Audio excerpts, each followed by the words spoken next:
Belajar tradisi pada adat budaya Lamaholot Nagi Larantuka di Kabupaten Flores Timur, menelusuri arti Blake dan masyarakat adat Nagi Larantuka. Sahabat Uji Nusra di mana saja berada, salam persaudaraan. Pada kesempatan ini saya akan membahas tentang Blake di dalam tradisi adat budaya Lamaholot di Nagi Larantuka. Wilayah Larantuka yang saya maksudkan adalah dari Pantai Besar hingga Posto, yaitu Kelurahan Pantai Besar, Kelurahan Larantuka, Kelurahan Belela, Kelurahan Luayo, Kelurahan Lekia, dan Kelurahan Posto. Masyarakat adat di wilayah ini sangat lekat dengan kata Blake, baik dalam kehidupan keseharian bermasyarakat maupun di dalam kegiatan atau upacara adat dari kelahiran seseorang hingga kematiannya. Ini berarti kata Blake sangatlah penting atau memiliki makna dan fungsi yang tidak dapat dilepas pisahkan dari tatanan kehidupan masyarakat adat setempat. Apakah arti Blake? Di awal ini saya mencoba memaparkan apa dan siapa Blake seperti yang biasa diartikan oleh orang Larantuka. Sejauh ini orang Nagi Larantuka mengartikan Blake sebagai saudara laki-laki dan atau saudara laki-laki dari mama, atau jika dikatakan dengan dialek Nagi Larantuka, mama pun saudara laki. Ada yang mengatakan saudara kandung mama saja, dan ada pula yang mengatakan tidak hanya saudara kandung laki-laki mama, tetapi juga semua saudara-saudara laki-laki sepupu mama di dalam lingkaran suku asli atau asal mama. Mama akan mengatakan Blakenya adalah saudara laki-lakinya, dan anak-anaknya akan mengatakan Blake mereka adalah saudara laki-laki mama mereka. Sebagai catatan, karena orang Larantuka menyebut marga dengan sebutan suku, maka di dalam pemaparan ini saya tetap menggunakan kata suku. Siapakah yang memiliki dan harus menghormati Blakenya? Yang memiliki dan harus menghormati Blakenya disebut sebagai anak opu. Ketika berbicara tentang Blake, tidak dapat dilepas pisahkan dari anak opu. Tidak ada Blake jika tanpa anak opu, dan tidak ada anak opu tanpa Blake. Setiap orang Nagi Larantuka ketika masih di dalam kandungan ibu atau ketika baru dilahirkan sudah melekat statusnya sebagai anak opu dari dan untuk Blakenya. Khusus sebagai anak laki-laki yang mana di dalam adat dipandang sebagai anak suku, ketika terlahir ia sudah menyandang statusnya sebagai Blake dari anak opunya. Siapakah yang dimaksudkan dengan anak opu dari seorang anak laki-laki? Anak opu dari seorang anak laki-laki yang baru lahir mengikuti bapaknya, yaitu saudari-saudari kandung bapak yang telah menikah bersama anak-anak mereka, dan seluruh saudari dari suku bapak yang telah menikah bersama anak-anak mereka. Saudari bersama anak-anaknya yang berada di dalam pagar suku suaminya dipandang sebagai suku saudari. Kelahiran seorang anak dengan status Blake hanya dikenakan kepada anak laki-laki, sedangkan kepada anak perempuan tidak diberikan status sebagai Blake dan tidak diberikan hak dan peran sebagai Blake. Mengapa demikian? Karena seorang anak perempuan mendapat tempat sebagai saudari di dalam sukunya yang kelak akan menikah dengan suaminya dari suku lain dan tinggal di dalam komunitas adat suku suaminya dan menjadi bagian dari suku suaminya itu. Sebagai istri nantinya, saudari itu akan selalu mendampingi dan mendukung suaminya yang berdiri sebagai anak suku atau bapak suku dalam segala urusan adat di dalam suku suaminya. Sebaliknya, ia tidak lagi menjadi bagian dari suku asalnya, tetapi memandang suku asalnya sebagai saudara laki-laki akibat konsekuensi dari jalan adat perkawinannya. Anak perempuan dengan statusnya sebagai saudari di dalam suku, selama belum menikah, ia tidak diberikan hak dan kewajiban untuk serui atau memberi makan rengki bagi Blakenya, dalam hal ini saudara dari mamanya. Ia akan mendapatkan hak dan kewajiban itu ketika ia menikah, dan yang diserui atau yang dilayani bukan lagi saudara mamanya seperti yang dilakukan oleh saudara-saudara laki-lakinya, tetapi yang ia serui atau layani dalam makan rengki adalah saudara-saudara laki-lakinya. Dari adat makan rengki kita dapat mengetahui suku mana sebagai belaki dan suku mana sebagai anak opu, atau suku mana sebagai pihak saudari dan suku mana sebagai pihak saudara. Dari manakah status anak opu dan belaki itu didapat dan bagaimana seseorang bisa memiliki tuan belakinya? Kelahiran bukan menjadi penyebab seorang anak menjadi anak opu yang memiliki dan menghormati belakinya. Statusnya sebagai anak opu sudah disiapkan sebelum seseorang dikandung dan dilahirkan. Status itu akan dibawa dalam kehidupannya sampai pada jenjang perkawinan adat dan atau kematiannya. Penyebab seseorang menyandang status anak opu dari belakinya adalah karena konsekuensi adat perkawinan orang tuanya, dalam hal ini mamanya. Karena adat perkawinanlah lahir dua status, yaitu status anak opu dan status belaki. Proses adat atau jalan adat perkawinan orang tua akan menentukan siapakah yang akan menyandang status anak opu dan siapakah yang akan menyandang status belaki. Anak perempuan dipandang sebagai saudari di dalam suku, meskipun ketika lahir ia memiliki belaki yang sama dengan saudaranya. Anak perempuan tidak diberikan hak dan kewajiban untuk serui atau melayani belakinya. Peran anak perempuan hanya sebatas membantu saudara laki-lakinya. Di wilayah adat Nagi Larantuka terdapat dua versi status anak opu untuk ibu atau wanita yang menikah. Pada versi pertama bisa disimak pada ulasan saya tadi, dan pada versi yang kedua, ibu atau wanita yang menikah tidak berstatus anak opu dari saudara laki-lakinya, tetapi tetap memiliki belaki yang sama dengan saudara laki-lakinya, yaitu saudara laki-laki dari mama mereka. Untuk mendapat rujukan kenapa ada versi pertama dan versi kedua, maka mari kita mengulasnya secara bersama-sama. Versi pertama, kenapa ibu atau wanita menikah memiliki belaki saudara laki-lakinya? Ada beberapa rujukan yang menjadi dasar dari versi pertama ini. Ketika terlahir, malahan sejak dari kandungan, setiap anak perempuan sudah berstatus anak opu dari belaki yang sama dengan saudara laki-lakinya. Walaupun demikian, anak perempuan tidak berhak untuk serui belakinya. Dalam hal ini saudara dari mama mereka. Yang berhak serui belaki di meja rengki hanya saudara laki-lakinya. Anak perempuan baru mendapat hak untuk serui makan rengki ketika ia menikah secara adat. Di sana dia menyiapkan meja rengki dan melayani makan rengki untuk saudaranya. Yang kedua, anak perempuan tidak terlahir sebagai anak suku. Status anak suku dan bapak suku hanya diberikan kepada anak laki-laki. Kata suku identik dengan laki-laki atau berbicara tentang suku, maka di sana berbicara tentang suku dalam garis keturunan laki-laki. Yang ketiga, anak perempuan berstatus sebagai saudari di dalam suku. Anak perempuan tidak bisa berdiri sebagai belaki dan diserui oleh anak opu karena ia tidak memiliki anak opu, sehingga anak perempuan tidak berhak untuk duduk makan di meja rengki seperti saudara-saudaranya, karena anak perempuan dipandang sebagai kebun milik suku yang akan dipagari, dinikahi secara adat perkawinan, menjadi bagian dari suku suaminya dan melahirkan anak-anak untuk suku suaminya. Kesimpulannya, anak perempuan memiliki status sebagai anak opu yang berbeda dengan saudara laki-lakinya. Ia memiliki belaki karena perkawinan mamanya, tetapi ia tidak berhak melayani belaki. Ia terlahir dari rahim yang sama seperti saudaranya, tetapi ia tidak memiliki anak opu yang bisa melayani dia di meja rengki. Bersama saudaranya, ia adalah bagian dari sukunya, tetapi ia bukan anak suku.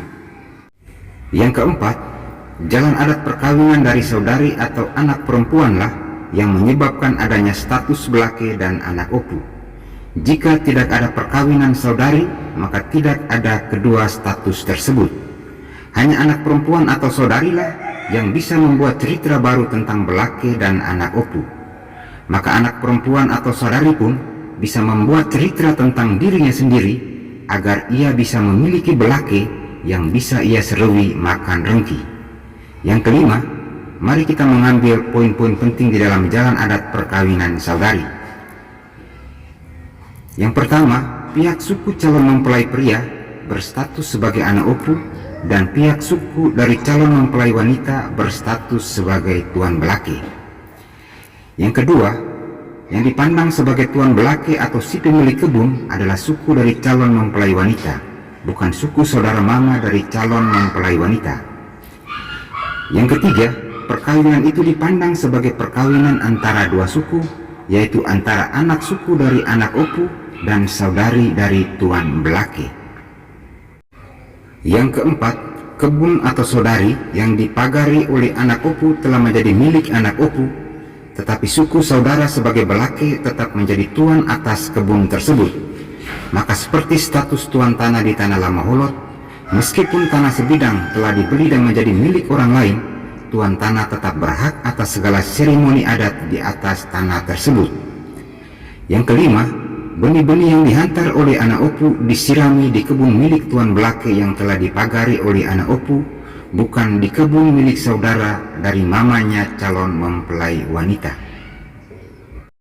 Yang keenam, setelah menikah secara adat, saudari menyiapkan meja rengki dan melayani saudaranya makan rengki.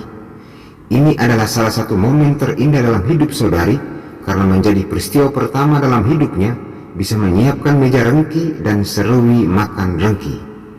Yang diserui adalah saudaranya, maka pada saat itu saudari menyatakan diri bahwa mulai hari itu ia bersama anak keturunannya nanti akan memandang saudaranya sebagai tuan belaki, dan ia meminta restu agar saudara melindungi dan mendoakan kesuburan kepadanya agar bisa menghadirkan anak-anak yang sehat bagi suku suaminya dan keturunannya nanti menjadi anak opu bagi suku saudaranya.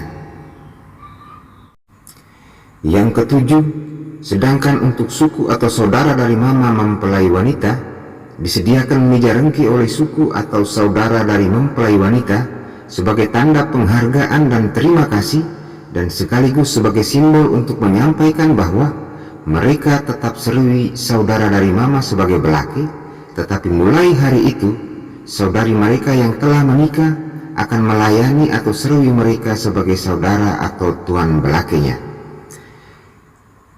Yang kedelapan, belaki merupakan saudara yang memberikan saudarinya dan dipandang sebagai suku saudara, sedangkan suku anak opu merupakan suku yang mengambil saudari dan dipandang sebagai suku saudari. Setelah melewati gambaran yang panjang tersebut, maka kita dapat menarik benang merah hubungan antara konsep belaki sebagai saudara laki-laki atau saudara laki-laki dari ibu dengan konsep belaki dalam pandangan suku. Yang pertama, belaki adalah saudara laki-laki. Suku asal ibu berstatus sebagai saudara laki-laki. Belaki dari ibu adalah saudara laki-laki, maka belaki ibu adalah suku asal ibu atau saudara laki-laki. Yang kedua, belaki adalah saudara laki-laki ibu. Suku asal ibu berstatus sebagai saudara laki-laki ibu. Belaki dari anak-anak adalah saudara laki-laki ibu, maka belaki dari anak-anak adalah suku asal ibu atau saudara laki-laki ibu. Yang ketiga, arti belaki di versi pertama ini sudah dapat didefinisikan. Belaki adalah suku dalam garis keturunan laki-laki yang menyerahkan saudarinya untuk dipagari dan dinikahi oleh anak dari suku anak opu, dan ia berstatus sebagai tuan tanah atas kebun yang dipagari dan berhak, berkuasa, berkewajiban untuk berdoa kepada Tuhan dan mengadakan seremoni adat di atas tanah kebun untuk kesuburan kebun, kelangsungan hidup benih-benih yang ditanam agar selalu bertumbuh segar di atasnya. Sebaliknya, sebagai tuan tanah, ia berhak untuk memperoleh penghargaan tertinggi berupa rengki sebagai simbol hasil panen atas tanaman dan peliharaan terbaik dari kebun yang dipagari suku anak opu. Yang keempat, dalam versi pertama ini, anak opu sudah dapat didefinisikan sebagai saudari dan anak keturunannya yang dipandang sebagai suku saudari, yang disimbolkan dengan kebun dan tanaman peliharaan di dalamnya, hasil siraman benih yang ada di dalam pagar suku Anaopu yang diperoleh suku Anaopu dari perkawinan adat dengan saudari tuan belake. Singkatnya, Anaopu tidak mencakup keseluruhan suku Anaopu, tetapi hanya mencakup saudari yang dipagari dan keturunan suku Anaopu yang lahir dari rahim saudari, sehingga disebut sebagai suku saudari atau suku keturunan saudari. Mari kita membahas tentang konsep belake versi kedua dari ibu yang menikah. Konsep ini berbeda dengan konsep pertama. Dikatakan ibu atau wanita yang menikah tetap menjadi Anaopu dari saudara mamanya, atau memiliki belake saudara mamanya seperti saudara laki-lakinya. Alasan yang mendasari saya menguraikan konsep ini, karena setiap orang Nagi yang berpegang pada konsep ini, di dalam diskusi, mereka selalu mengatakan konsep ini yang paling benar. Saya melihat konsep ini lahir dari niatan untuk membuat pembeda dengan konsep pertama yang digunakan oleh orang lama Holot pada umumnya. Ada beberapa pendasaran yang disampaikan. Yang pertama, orang Nagi Larantuka memegang konsep kawin masuk, bukan kawin keluar. Alasannya, perkawinan adat Nagi Larantuka menggunakan air susu mama dan bukan belis. Yang kedua, anak perempuan dan laki-laki memiliki status yang sama sebagai Anaopu dari saudara mama mereka. Maka saudara laki-laki tidak berhak menjadi belake untuk saudarinya walaupun sudah menikah. Yang ketiga, mereka melihat bahwa belake diperoleh dari kelahiran, bukan konsekuensi dari jalan adat perkawinan. Yang keempat, anak perempuan dan laki-laki lahir dari kandungan ibu yang sama dan memiliki status yang sama, sehingga anak laki-laki tidak bisa menjadi belake untuk saudarinya. Yang kelima, belake dalam adat perkawinan berbeda dengan belake dalam adat kematian. Yang keenam, konsep belake tidak mengikuti konsep suku. Saya mencoba untuk mengulas sejauh mana kebenaran pernyataan-pernyataan tersebut. Catatan, saya tidak menggunakan istilah saudari dalam ulasan untuk versi kedua ini, karena baik anak laki-laki dan perempuan dianggap memiliki status yang sama sebagai anak, entah sebagai anak dari kedua orang tua atau sebagai anak suku. Yang pertama, apakah anak laki-laki dan perempuan memiliki status yang sama di dalam adat? Realitanya, anak perempuan ternyata memiliki status Anaopu yang jauh berbeda dengan saudara laki-lakinya. Ia tidak berhak melayani makan rengki untuk belakinya seperti saudara laki-lakinya. Kapankah anak perempuan mendapat hak untuk serwi makan rengki bagi saudara mamanya? Konsep anak opu seperti apakah yang melekat pada anak perempuan? Realitanya, hak dan kewajiban sebagai anak opu tidak pernah diberikan kepada anak perempuan. Jika keduanya memiliki status yang sama, maka keduanya harus memiliki hak dan kewajiban yang sama untuk belakinya, bahwa anak perempuan harus serui belakinya seperti anak laki-laki.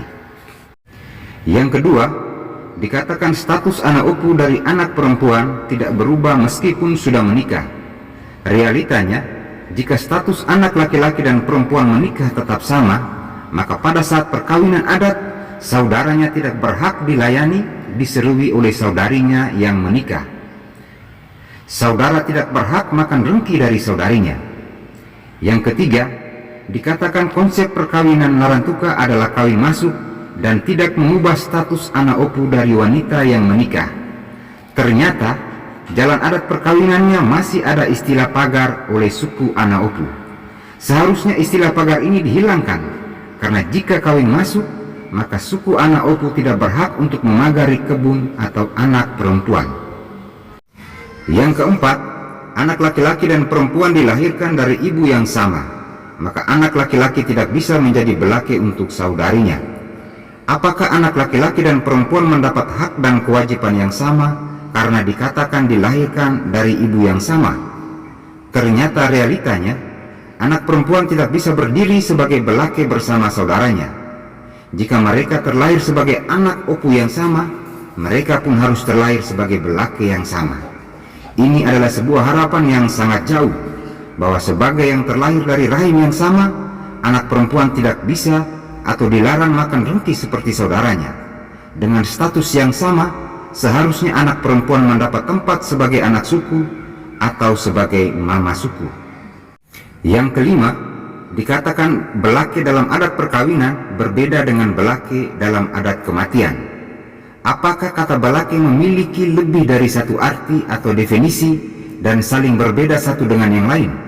Ataukah ada istilah lain untuk belaki dalam adat perkawinan? Sejauh ini tidak ada. Yang keenam, dikatakan konsep belaki tidak mengikuti konsep suku. Ternyata realitanya, ketika ada ibu yang meninggal, yang duduk makan rengki tidak hanya saudara kandung dari mama, tetapi juga anak-anak saudaranya dan saudara sepupu bersama anak-anaknya. Jika ini terjadi, maka ini merupakan gambaran belaki dalam konsep suku. Yang ketujuh, dikatakan status belaki dan anak upu tidak ada hubungannya dengan adat perkawinan. Benarkah demikian? Apakah kelahiran menjadi penyebab melekatnya status anak upu pada seorang anak? Misalkan ada pernyataan seperti ini: anak yang terlahir pasti mempunyai belaki saudara mamanya. Sebuah pertanyaan, alasan mendasar apa yang menyebabkan anak tersebut memiliki belaki saudara mamanya? Jika jawaban untuk pertanyaan ini tidak ditarik dari jalan adat perkawinan mamanya, maka seperti apakah jawabannya? Yang kedelapan, seperti apa posisi atau status suami dari saudari atau anak perempuan di mata saudara laki-lakinya? Saudara laki-laki tidak berhak untuk memperlakukan suami dari anak perempuan atau saudari perempuannya sebagai anak opu, karena meskipun dianggap sebagai kawin masuk, suku suami dari saudari perempuan sudah membayar air susu mama yang nilainya seperti belis. Anak perempuan dan laki-laki memiliki status yang sama, maka istri anak laki-laki dan suami anak perempuan pun seharusnya memiliki status yang sama.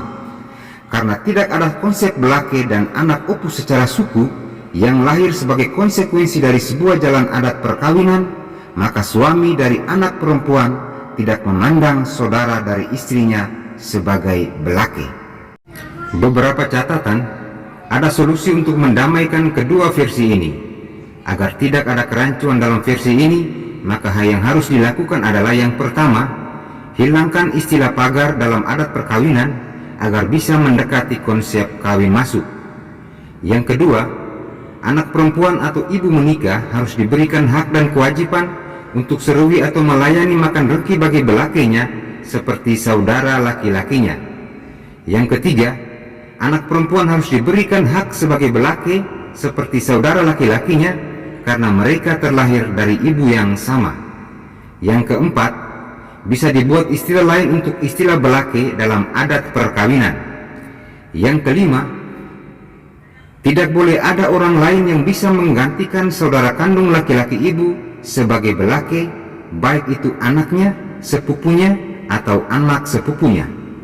Yang keenam, hilangkan pandangan saudara yang melihat suami dari saudarinya sebagai suku anak opu yang memagari saudarinya, karena tidak ada konsekuensi adat perkawinan bagi suami dari anak perempuan untuk menjalankan tugas-tugas sebagai anak opu dalam hajatan saudara dari istrinya.